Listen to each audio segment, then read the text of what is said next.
Espérate, porque ya está el compañero. Hola, presidente. Buenos días. César Huerta de la revista Polemón. Hace unos días publicamos una investigación sobre Guillermo Sheridan en Polemón. Descubrimos y detectamos que lleva más de 15 años sin dar clases en la UNAM y que cada año, desde hace más de 20, ha pedido licencias, años sabáticos y lo ha hecho de forma irregular al Estatuto del Personal Académico de la UNAM. ¿Qué piensa, presidente, de que personajes como Guillermo Sheridan ahora sean los que den clases de ética cuando pues tienen una cola muy larga que les pisen, ¿no? ¿Qué piensa sobre esto? Pues ya se ha hablado mucho, es toda una intelectualidad vinculada a el conservadurismo. Antes se encargaban de legitimar la corrupción, de legalizar la corrupción. Tenían el papel de alcahuetes del régimen, recibían muchas prebendas,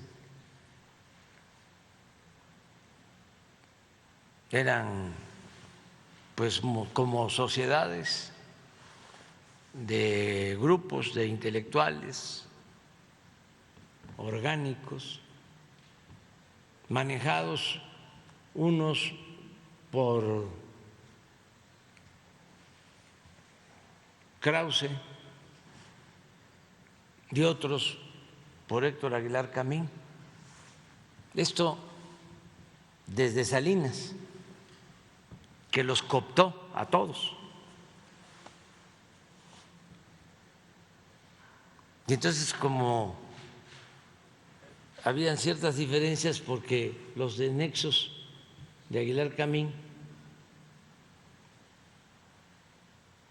venían supuestamente de una corriente de pensamiento progresista, pues no podían unirse a el grupo que en ese entonces encabezaba el finado Paz, que al fallecer queda como heredero de ese grupo Krause, se apropia del legado intelectual de Paz. Por eso es el pleito que se va dando entre Paz y Carlos Fuentes, que eran muy buenos amigos, pero se habla de que por las intrigas de Krause se produce una ruptura en esa amistad. Y el mismo Fuentes lo declara de manera muy fuerte. Dice que todo iba muy bien hasta que se atravesó una cucaracha. Fuentes era duro cuando cuestionaba. Le gustaba mucho utilizar la palabra, el término achichincle. Bueno, así se constituye ese grupo y a ese grupo pertenece Sheridan. Entonces, Salinas los maneja a los dos grupos, y va cooptando tanto a los intelectuales abiertamente de derecha que pertenecían a los cercanos a Paz, como a los de Héctor Aguilar Camín, que no quiero mencionar porque es muy lamentable pues, la forma como los cooptaron y se volvieron muy influyentes. Ya aquí hemos hablado de cómo pues Krause hacía libros por pedido. Hay veces que los intelectuales, los actores,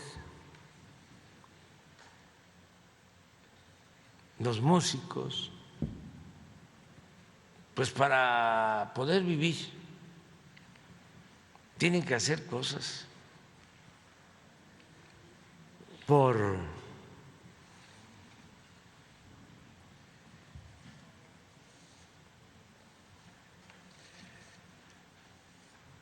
la necesidad, aunque no tenga que ver con sus convicciones.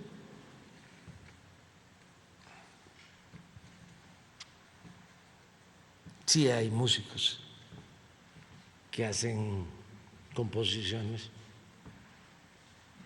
porque así obtienen algunos ingresos, aunque ellos no estén conformes.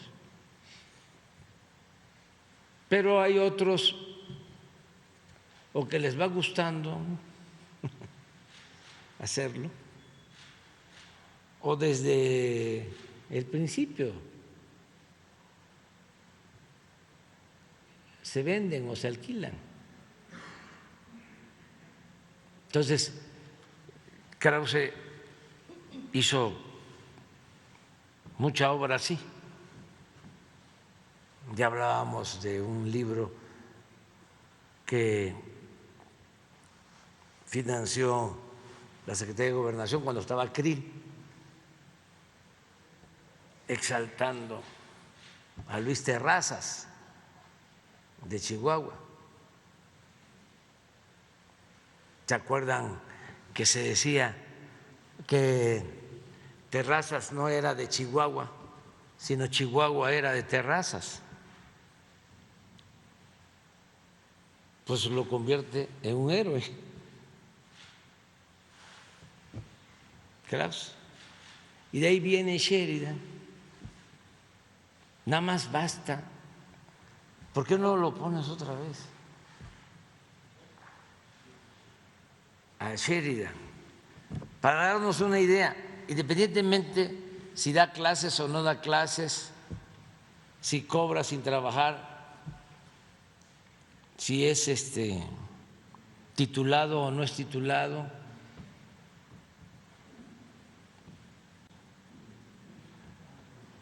Miren esto, porque esto muestra la decadencia intelectual a la que llegamos, a la que nos llevó la política neoliberal, que no fue nada más crisis en lo económico, o en lo social, o en lo político, o en lo moral, fue también esto. ¿Dónde están los intelectuales que defiendan al pueblo? Miren, este intelectual famosísimo, contestándome, según un periódico, es que es una joya esto, es igual como lo de los rieles. Según un periódico, AMLO declaró hoy: le tengo un profundo amor y admiración al pueblo de México. Pues claro, son mis convicciones, me siento orgulloso, son mis ideales, es mi humanismo. Y digo que es gente muy noble y muy buena. Y es cierto, no estoy diciendo ninguna mentira. Lo mejor que tenemos en México. Siempre he dicho que la mayor riqueza de México es la honestidad de su pueblo. Muy contrario a lo que piensan los conservadores, muy contrario.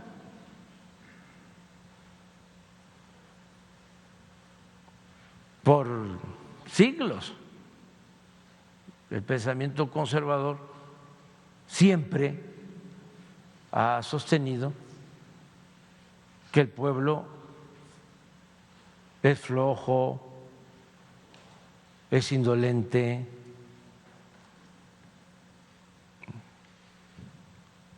que no sabe.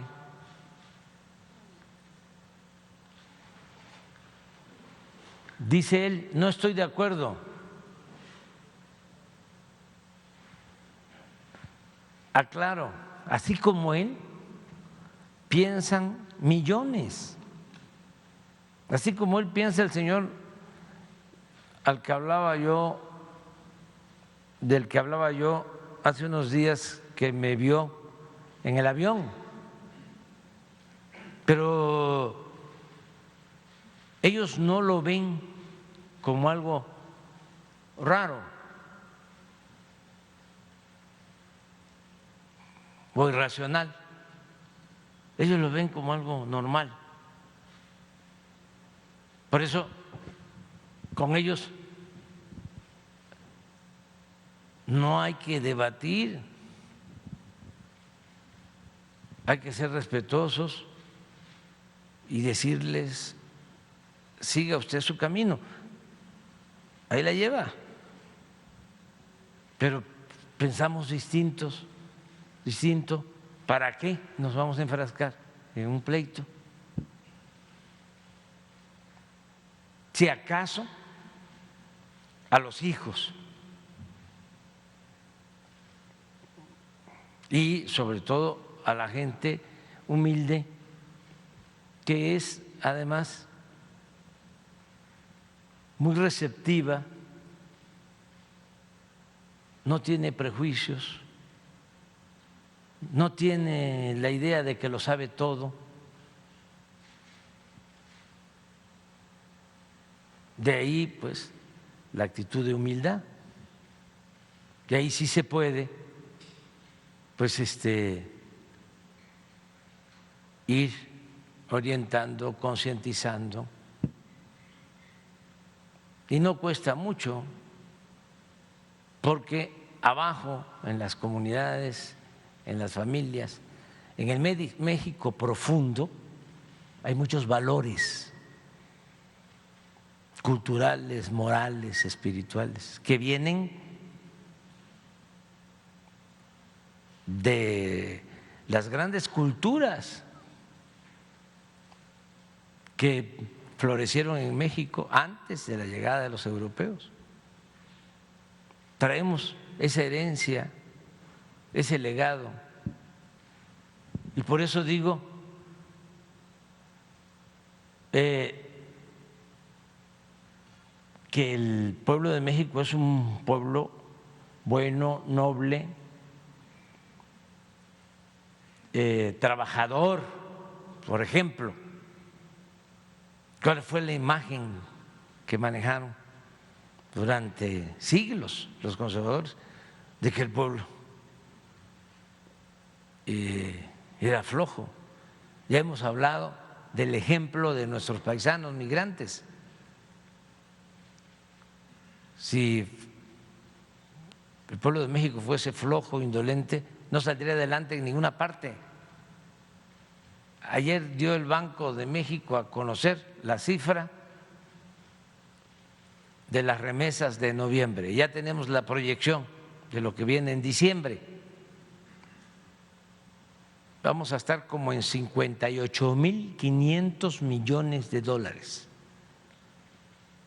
de remesas el año pasado, 13% más que las remesas del 22, perdón, del 21.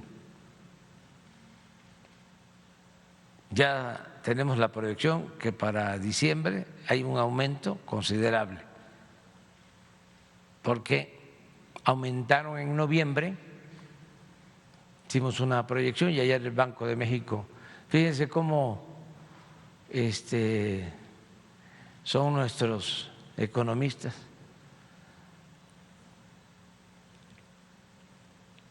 que a ver si está la gráfica donde proyectamos que iban a ser 3.800 millones de dólares en noviembre. La gráfica que acabo de presentar hace unos días. Y creo que fueron, ayer dio a conocer el banco, 3.801. Fallamos.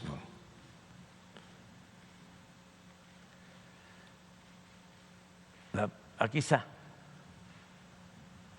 A 4.000, perdón. 4.662 fue el año pasado. Nosotros proyectamos 4.800. ¿Y cuánto fue? Noviembre.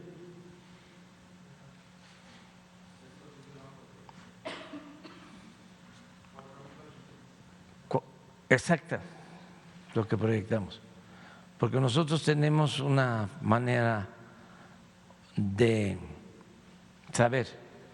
Y en diciembre, a ver si Carlos te manda la proyección que tenemos, vamos a aumentar, va a andar como en 58.440 millones de dólares el año 2022, 13% de aumento con relación al 2021. Pero esa es la principal fuente de ingresos del país. Tenemos un pueblo muy trabajador.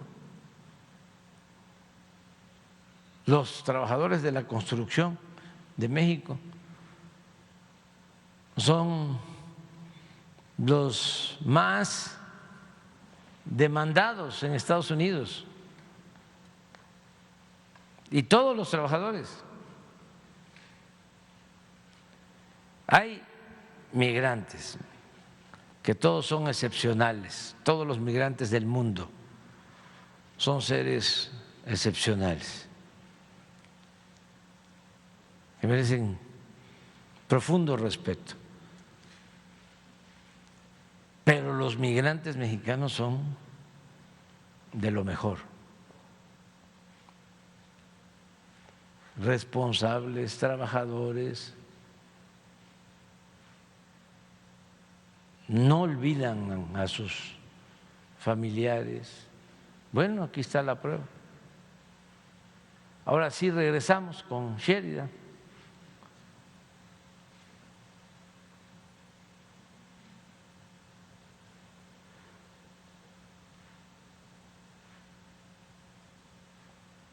Dice, no estoy de acuerdo. El mexicano es por lo general ignorante.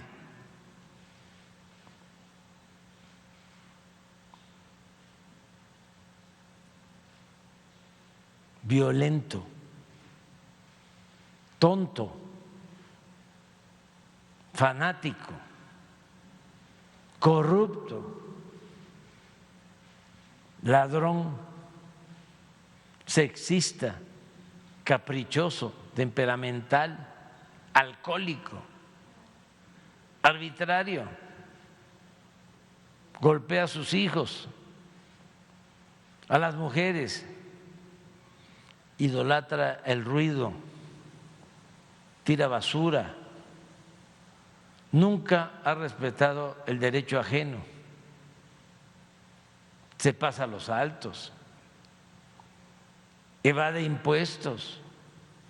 Estaba pensando en sus jefes.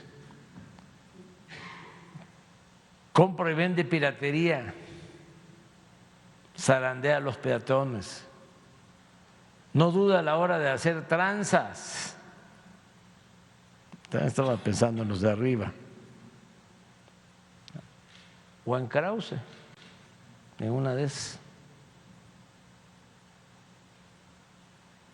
Desprecia la ley, no sabe aritmética elemental ni tirar penaltis.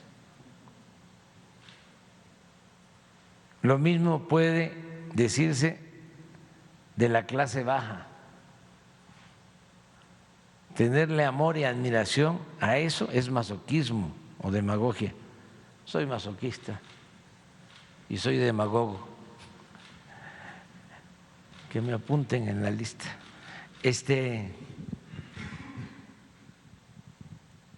Estos son. Y por el lado de Aguilar Camín,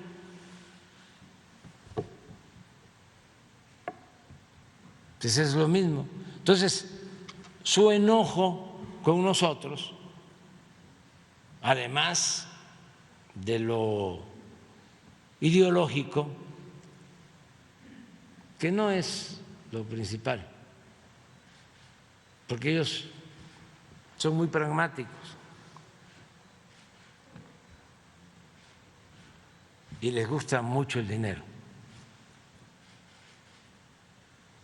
Lo que les molesta es de que ya no reciben dinero del gobierno, porque ya se habían acostumbrado. Sheridan con Krause hacen una revista, Letras Libres,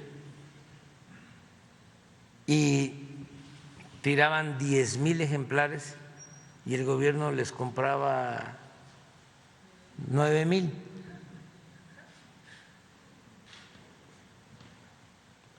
Y las vendían carísimas. Y libros, daban cursos de formación, y es el mismo esquema de Aguilar Camín y su equipo. Editaban libros, contenidos de libros a la medida.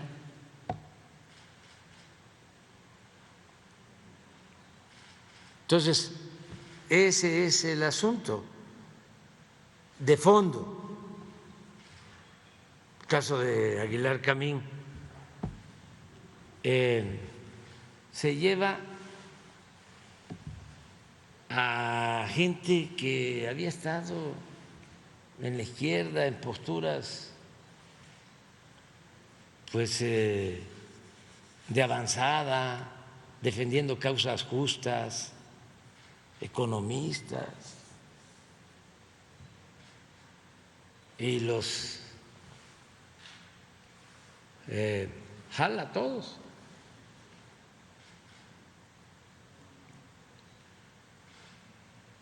Y cuando empieza la campaña Salinas, él va en la comitiva, porque hacen un acto publicitario y salen de la estación de Buenavista en tren, y ahí están las fotos, Salinas y los intelectuales. Los cooptó a todos, y no solo fueron intelectuales, sino, de las ciencias sociales, fueron artistas, científicos, no dejó nada. Algunos sí no se dejaron. Me consta de algunos. Ya murió, por ejemplo, Luis Javier Garrido, ese se mantuvo independiente. Monsi, que ya también falleció, también se cuidaba, aunque tenía amigos en los grupos, pero no se dejó acarrear. ¿Qué sucede? Viene el pleito Salinas-Cedillo, después de que Salinas les da todo y se le hace fácil a Héctor Aguilar Camín cambiar de bando, chaquetear, cambiar de chaqueta, pues,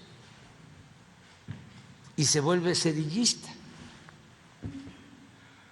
y se le lanza a Salinas, al que lo había encumbrado. Por eso cuando dicen hay que buscar el acuerdo con los intelectuales, con los empresarios, con los de arriba, pues sí, hay que gobernar para todos, pero no se puede poner el futuro de un país, la transformación de México, en manos de gentes que nada más son leales al dinero. En cambio, el pueblo raso es derecho, es leal, es agradecido, solidario. A nosotros son los que nos han sacado a flote, el pueblo, no los medios de información, no los empresarios, no los intelectuales.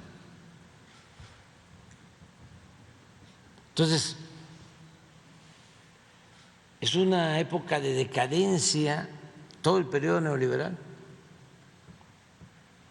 Y esa es la diferencia entre la crisis y la decadencia, porque una crisis puede afectar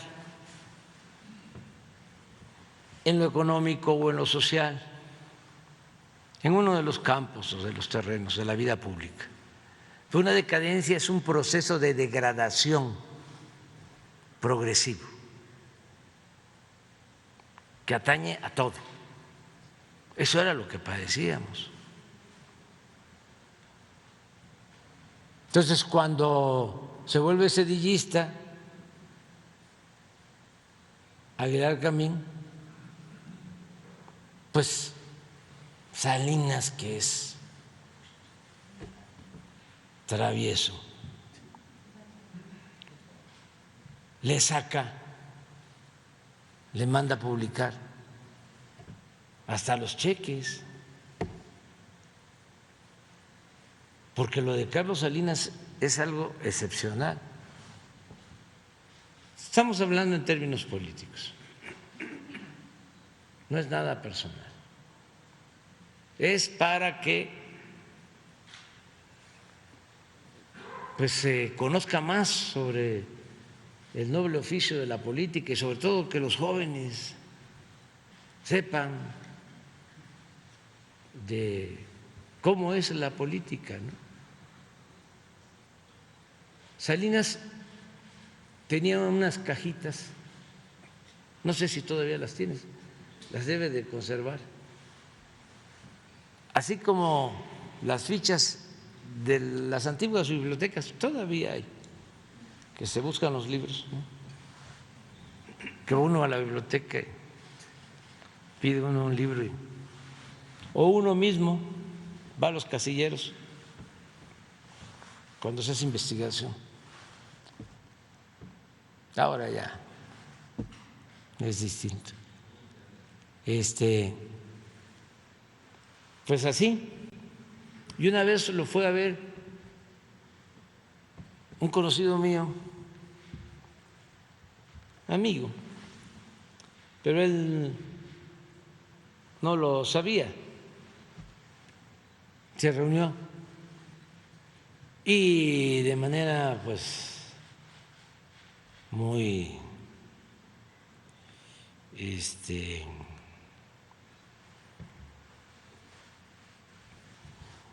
prepotente, ¿no? Le dice, yo los tengo a todos agarrados,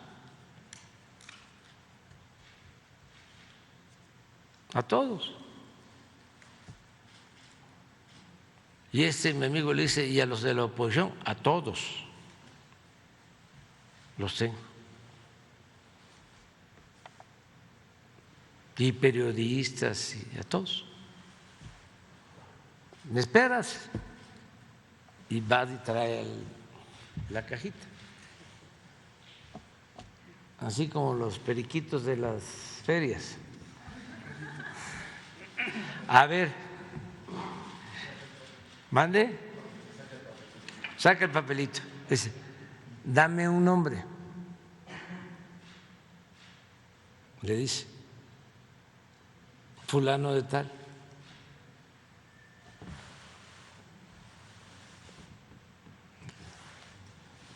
La ficha, copias de los cheques, todo ahí. Dame otro, el pajarito. Aquí está. Entonces mi amigo dice, a ver, Andrés Manuel. Ah, no, ese no lo tengo, así como las figuritas, esta no la tengo. Por eso es peligroso. Eso me lo contó mi amigo. Y ahorita le ofrezco disculpa porque ya lo hice público. Ya lo había dicho, pero ahora más. Entonces, por eso es esa intelectualidad. Hay un poema de Paz que es el que más me gusta, nada más que a ver si lo encontramos. Habla de su abuelo y de su padre. Es que tiene que ver con la formación, con la intelectualidad. El abuelo de Paz, Irineo Paz, fue revolucionario desde la época del movimiento reformista y fue periodista. Tenía un periódico que se llamaba La Patria. La Patria o Patria. Y era combativo, era de los periodistas más opositores. Claro, fue pasando el tiempo y ya cuando tiene casi todo el control Porfirio Díaz, ya lo mete al aro, ¿no? Y el papá, es donde habla de la pólvora y el mantel. Y el papá también fue revolucionario y estuvo con Zapata y creo que fue magonista. Así es, ¿verdad? Sí. Y Paz bueno, como poeta, como escritor de primer orden, pero en lo político, sobre todo al final, esto es lo que lo describe, o él mismo se define. Se llama Canción Mexicana. Fíjense qué poema tan bello. Mi abuelo, al tomar el café, me hablaba de Juárez y de Porfirio, los suavos y los plateados. Y el mantel olía a pólvora. Mi padre, al tomar la copa, me hablaba de Zapata y de Villa, Soto y Gama y Flores Magón. Y el mantel olía a pólvora. Yo me quedé callado. ¿De quién podré hablar?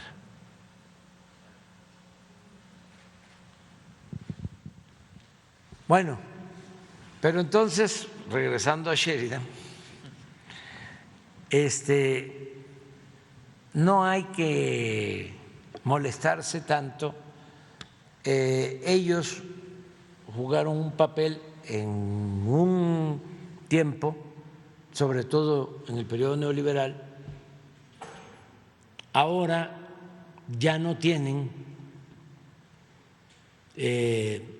ni la importancia política ni la creatividad de antes, porque también, como decía ese crítico ruso, Bielinski, cuando un hombre se entrega por entero a la mentira, decía, pierde hasta la imaginación y el talento. El que se corrompe,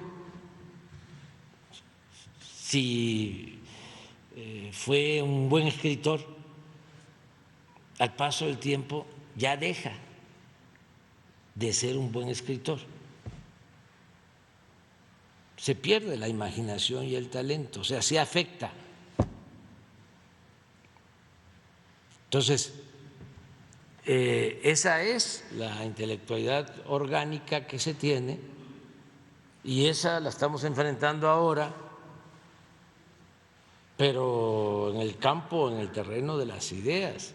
Lo mismo a la prensa del antiguo régimen, que está en contra de nosotros, pues lo del Reforma, o sea, pero no es nada personal,